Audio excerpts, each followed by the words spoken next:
Hi guys, and welcome to our first concept video for the Nature or Nurture at RatWise event. So the topic of the event is resilience to stress and how this is affected by nature, which is the rat's genes and inherited temperament, and also by nurture, which is the rat's experience pre and postnatally and on into adulthood. Today's topic is stable temperamental traits.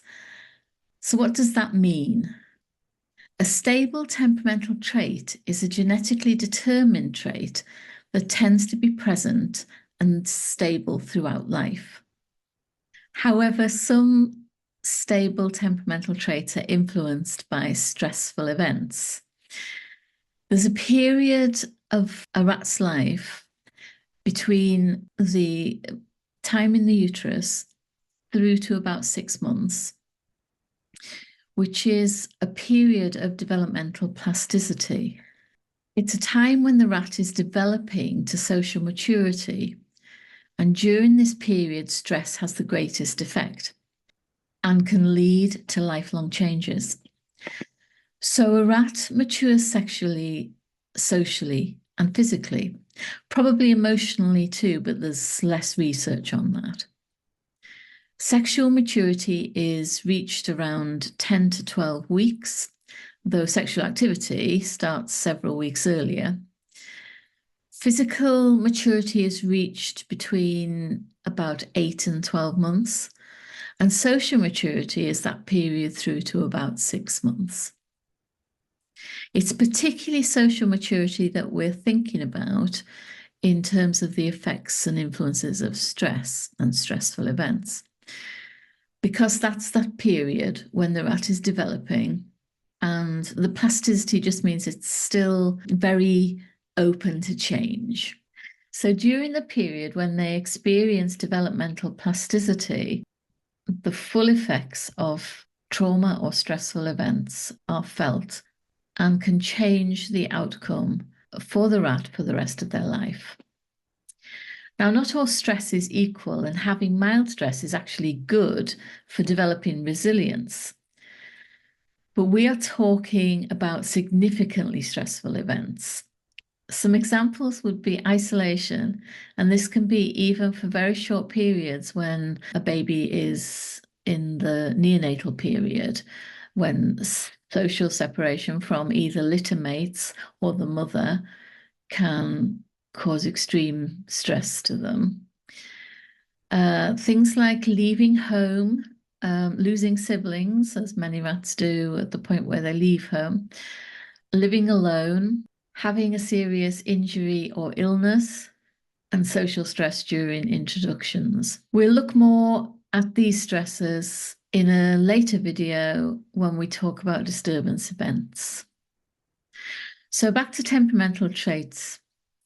This is one of the few areas that have been researched in both laboratory rats and pet rats, and interestingly, there was significant overlap in the results. When thinking of these traits, I find it easiest to imagine them as a simple bell curve type continuum.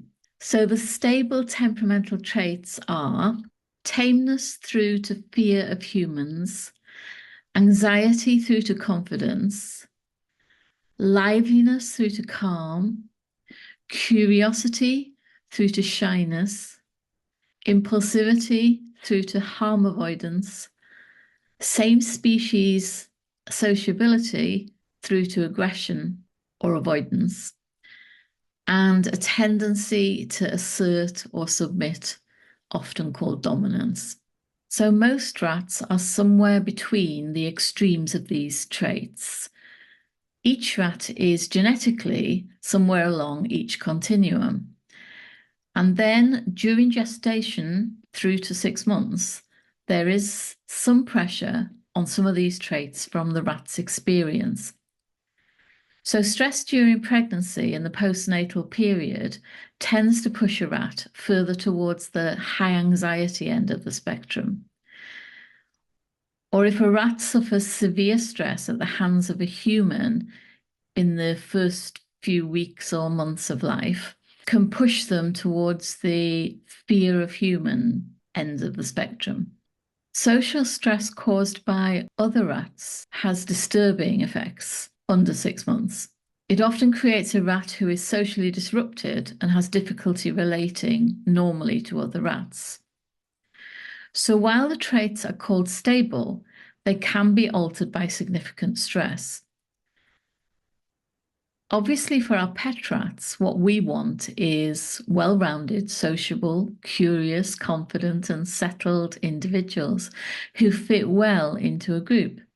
Thankfully, with good breeding selection and baby rearing practices, many pet rats will fulfill this brief. However, an anxious baby can easily begin to struggle with other areas of life because all of the traits are pushed towards the negative by anxiety.